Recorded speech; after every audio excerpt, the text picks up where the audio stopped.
checked the oil. Everything was good there. I noticed there's a little leak up here. I'm gonna have to change this out. Doesn't seem like much of an issue.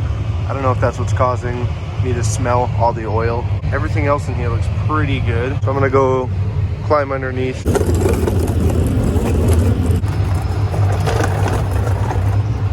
Looks a little wet there. Oh my God.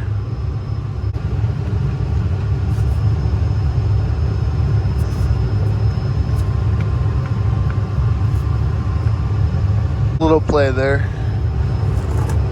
But that seal is, oh, that's toast. That is French toast. It's just a mess under here, honestly. I don't know what's up with all this oil though.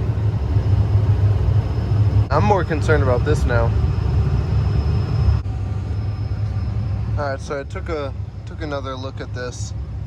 I think what's going on here is I got a bad oil pan gasket, which really isn't that big of a deal. Drop the pan and I'll just change the gasket. I think it's seen better days. That looks like where my leak is coming from. She's soaked under here.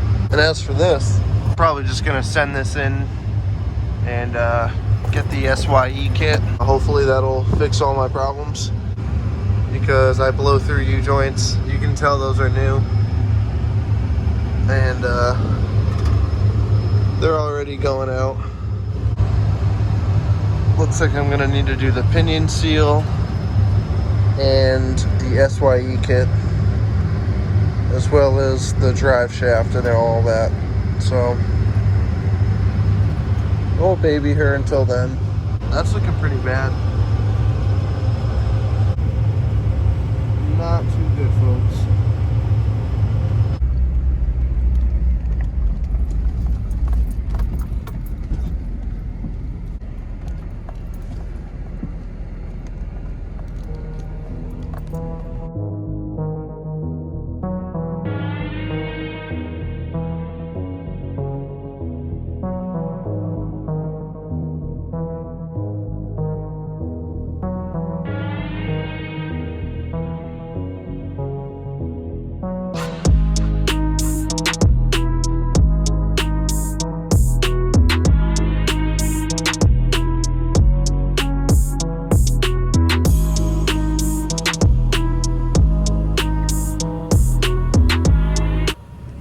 Alright, so I verified that my oil leak is definitely coming from the oil pan gasket, which really isn't a big deal. I'll just drop the oil pan and she'll be good to go. Might as well do an oil change. She needs it. But yeah, that's basically that's all that's happening. And there's the exhaust. So as you can imagine, the oil drips off of there and hits the exhaust, burns up. And that's the awful smell that you get inside the cab. A little background on this Jeep. I bought it originally with 290,000 miles on the body. It was a swapped engine with, I think it had like 140,000 on it. Unibody is completely solid on this, unlike the red Jeep. For a Northeast vehicle, it's pretty good. Unibody is good, no rot. The only problem is this and the rockers. I don't know what happened, but at some point, these were like stuffed. It's all rotted out here. It was stuffed with some Bondo here, some filler, and some spray foam as well. I'll show you that on the other side. So right here you can tell, just like on all XJs, it rots out. Someone had previously patched this. It held up. When I bought it, it wasn't like this at all. But as poor bodywork goes, it looks like this after a while, and that's why you got to do things the right way. The rest looks pretty good. The good part is everything under here is just beautiful. The unibody's good. I got a little surface rust. Floor pans are solid. Everything up front's good. I upgraded to Bilstein shocks. Got some lower control arm upgrades there. A Spartan rear locker. That just bugs the hell out of me. I got to, look at that. That's like foam or something.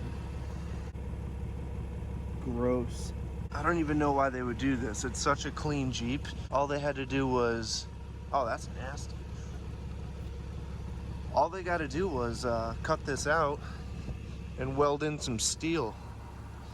It's really not that big of a job, but instead they just sprayed it with some foam and threw some Bondo over it. You can see the layer there. So I don't know, that bothers me. But the Jeep's clean. The hood's really cool too. I don't know who painted it. I bought it that way. That's a bumper from my red Jeep that's not here right now. And it's been running for quite some time out here. Oil pressure's good. Temperature's good. She's sitting at 328,000 miles.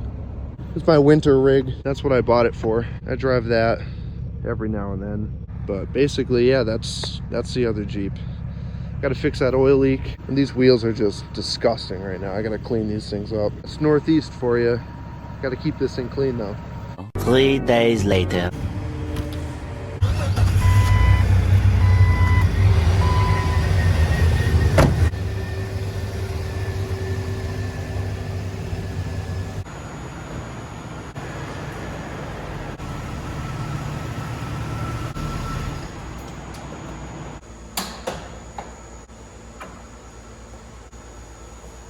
All right, so for a while now, I haven't had any floor heat in my XJ.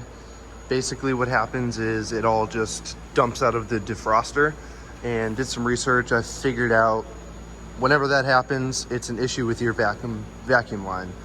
Now the problem is the vacuum line runs from under your bumper here, all the way up in the firewall, down over to the side of your engine. It can be kind of tough to find the leak.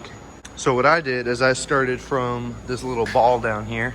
This little ball right here is actually a vacuum canister, and this is where it's mounted on the factory Jeep Cherokees.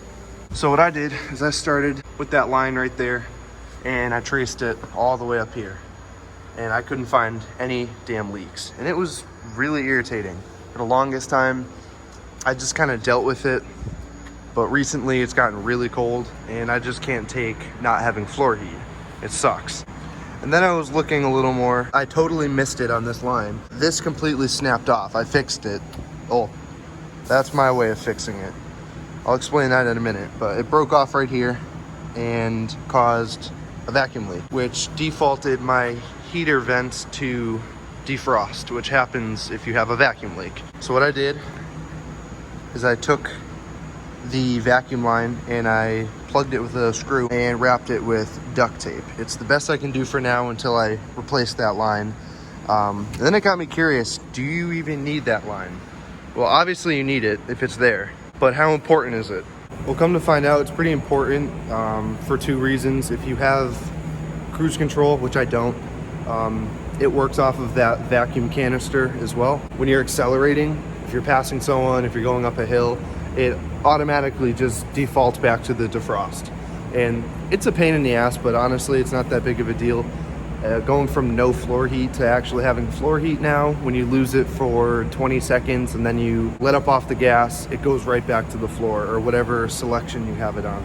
And that's a question that I had and I just couldn't get an answer for the longest time. So if you have that vacuum ball canister, cool, keep it. If not, I guess just plug it like I did. It seems to work. So quick fix for your XJ if you have that problem.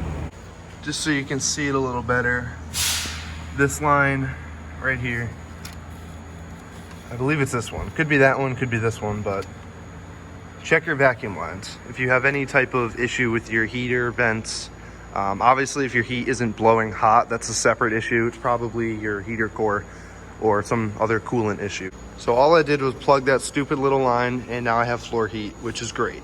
So unfortunately, the shop that I want to take this to have the slip yoke eliminator kit installed is kind of busy at the moment, so I couldn't get that done. The front pinion seal is still leaking horribly, and I notice a not so pleasant sound when it's in four-wheel drive. I don't know, I gotta get it fixed, but I managed to do an oil change on it. That needed to be done. I've just been working a lot and haven't had the time really. I'd love to do the slip yoke eliminator myself, but this is a work garage. This isn't my house, and I don't have a heated garage. I'm not about to go tear into this thing and get in over my head with it. If it was summertime, I'd probably try it. So yeah, we're gonna just cross our fingers, hope for the best. It's been holding up fine, but I need to get that slip yoke eliminator ASAP, which obviously means a new drive shaft, all new U-joints as well.